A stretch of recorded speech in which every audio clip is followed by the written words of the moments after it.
Do not forget, you can support the channel with a like, and you can also subscribe to be aware of the latest published videos. Thank you. We hope that here you can find the latest news, ideas, and discoveries from the scientific world. The Wild West was as wild as you think, and justice was often even worse. The American West stirs up grand images from movies, daring escapades, shootouts at high noon, tough sheriffs and marshals keeping the peace, and the cavalry riding in to save the day. The history of the Wild West is full of myths and stereotypes, but the truth about justice in the West is often more complicated and more unsettling. Violence plagued the American West. Settlers faced rising numbers of illegal acts as people poured into the frontier searching for new lives, and communities had to handle justice on their own. Because of the limited resources and extreme isolation of the West, justice usually required creative and unconventional tactics, far from the noble law and order portrayed in Western movies. The accused often faced justice that was harsh, biased, unsanctioned, and corrupt. Homicide rates in the West were extremely high. Homicide rates in the West were high, rivaled only by the violence of the American South during the Civil War and Reconstruction. An adult living in Dodge City, Kansas, from 1876 to 1885 stood a 1 in 61 chance of not surviving. A resident of San Francisco, California, from 1850 to 1865 had a 1 in 203 chance of a similarly rough end, while residents of some other counties in California had a 1 in 72 chance. Oregon from 1850 to 1865 had the lowest homicide rate in the West, 1 in 208. Vigilantes took justice into their own hands.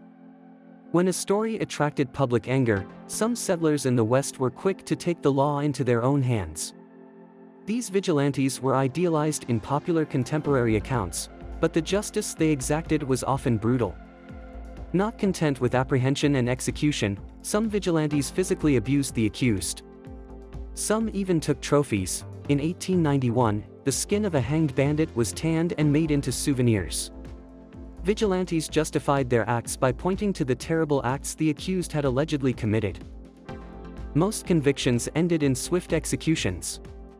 The life expectancy of someone who broke the law in the Wild West often decreased dramatically after conviction, especially for those accused of taking another person's life.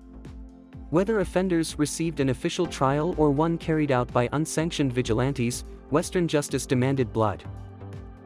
In California, offenders were convicted in quick trials and hanged at the county courthouse.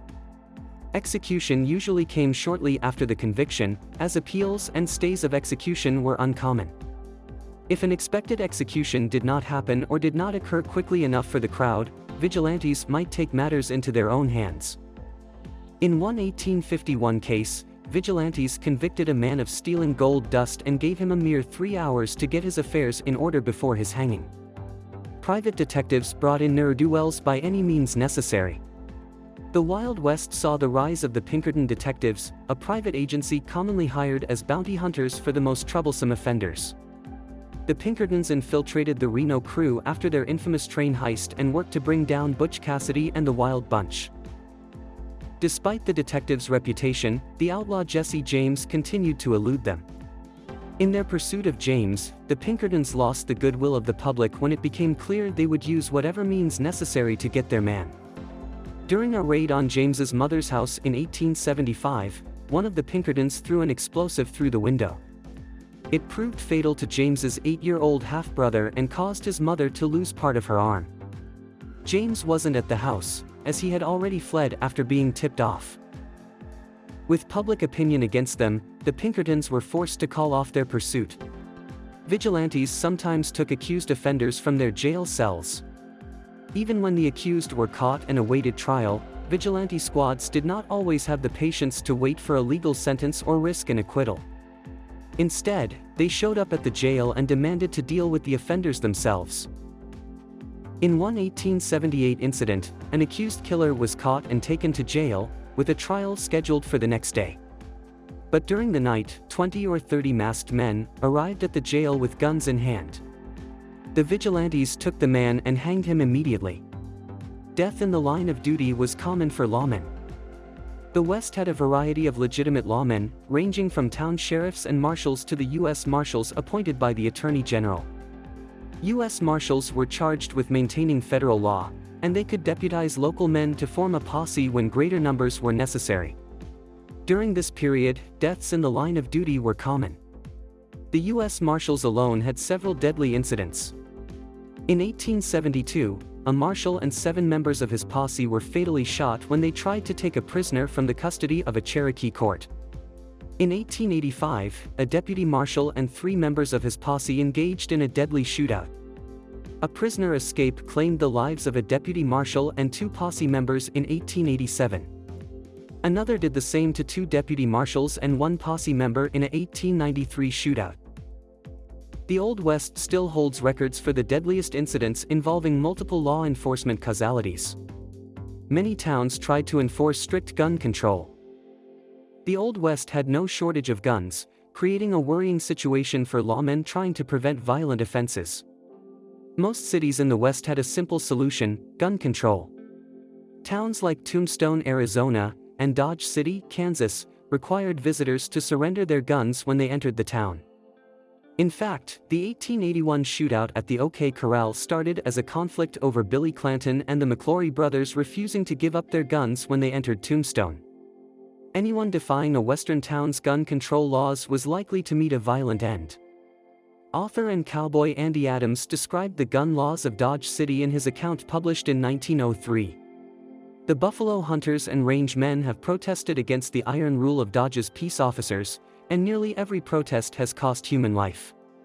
Don't ever get the impression that you can ride your horses into a saloon, or shoot out the lights in Dodge. It may go somewhere else, but it don't go there. Most cowboys think it's an infringement on their rights to give up shooting in town, and if it is, it stands, for your 6-shooters are no match for Winchesters and buckshot, and Dodge's officers are as game a set of men as ever faced danger. Vigilante justice was often racially motivated. Vigilante justice is inherently subject to the biases of the public, which often leads to the racially motivated selection of targets. The West was no exception, with plenty of ethnic minorities considered the other and regarded as a threat by white settlers. Hispanic, Native American, and Chinese people were frequent targets of vigilante acts in California. In 1878, Native American Juan La Cruz was accused of attacking a woman and child while drunk. The woman and child were unharmed in the incident, but public anger turned against La Cruz.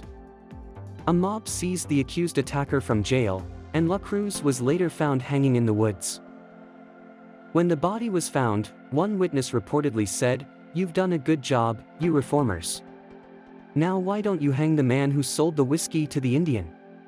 Many offenses went unpunished. Working with weak political organization and limited resources, many Western cities were unprepared to handle high crime rates. The justice system's lack of ability to punish offenders in many cases prompted the rise of unsanctioned vigilante justice. As hopeful settlers struck out for California during the Gold Rush, Los Angeles, California, became a hotbed of less than honorable actions. Los Angeles County, with a population of approximately 6,000, made up of mostly young, single men, had a higher homicide rate than New York City. The county also had a high incidence rate of assault and other violent offenses. In the face of the sheer number of offenses, the legal system had difficulty keeping up, and many went unpunished. One potential settler said, "This place will not do for me. There is no security here, I dare not venture out after the dark of night has set in." San Francisco residents formed a vigilante committee.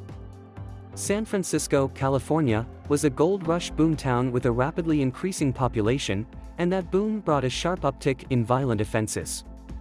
Tired of the ineffectual justice system, San Franciscans formed a vigilance committee in 1851 with around 200 members. During their time in action, they hanged many offenders and deported others. As conditions improved, the committee disbanded.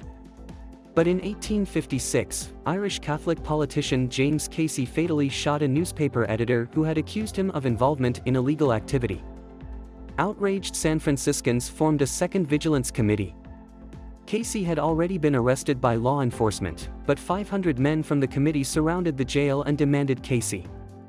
The vigilantes put Casey through a short trial and hanged him.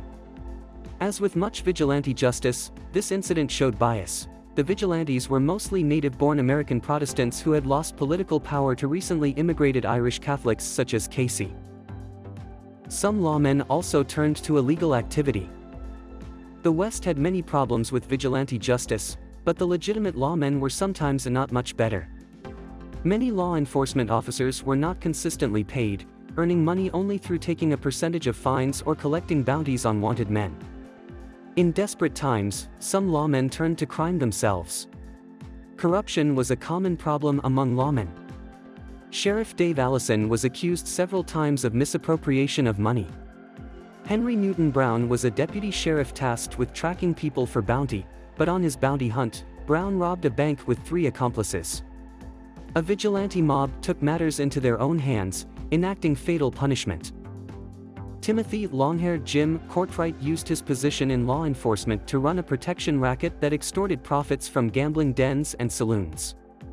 Courtright died in a duel with Luke Short, a former friend and saloon owner who refused Courtright's protection. The U.S. government executed Native Americans indiscriminately. In 1862, a period of famine and encroaching white settlement led to conflict between the Santee Sioux and the U.S. military under the direction of General John Pope. When the conflict ended a few months later, hundreds of Native Americans were taken prisoner and sentenced to death in military trials that lasted 10 minutes each. Most of these prisoners were convicted on the basis of being present when the fighting ended. Military authorities wanted to execute all 303 convicted Santee Sioux, but President Abraham Lincoln was concerned with distinguishing between individual acts and group warfare and how executing prisoners of war would look to foreign powers. Lincoln approved the executions of 38 prisoners in the end, making it the largest mass execution in U.S. history. This was far from the end of indiscriminate executions of Native Americans, as the U.S. government enforced increasingly dehumanizing policies. Generals William Tecumseh Sherman and Philip Sheridan fought against Native Americans, viewing those conflicts with the same attitude of total war they had adopted during the Civil War. Under their direction, the military destroyed entire Native American villages, with Sherman ordering his soldiers to kill everyone in the village and burn it down. Gold Rush miners formed their own justice system. Mining camps faced challenges with legal justice, as they were often extremely remote and far away from political organization. To maintain the law, miners sometimes formed their own vigilance committees to maintain law and order in the absence of the usual justice system. Volunteers in the mining camps' vigilance committees served as judge, jury, and executioner in legal matters. An 1851 account from settler Louise Clapp describes how justice operated in the mining camps of Northern California. A man was taken into custody for stealing gold dust, and the miners convened a meeting to appoint a jury, a judge, and lawyers. After a brief trial and a few minutes of deliberation, the jury of miners returned with a guilty verdict and sentence of death. His execution was carried out 3 hours later, and the body hung in the camp for several hours afterward. The aftermath of the Civil War created conditions for increased violence. In addition to the frontier conditions, the American Civil War exacerbated the violence of the Wild West. After the Civil War, many men were left with nothing except the gun-handling skills they had practiced in the military. These former soldiers headed west to seek opportunity, leading to an era in which arguments were solved largely with guns. The Civil War also left animosity between soldiers who fought with the Union and those who fought for the Confederacy. Such was the case with Wild Bill Hickok, a former Union soldier, and Dave Tutt, a former Confederate, who ended their rivalry in a shootout that left Tutt dead.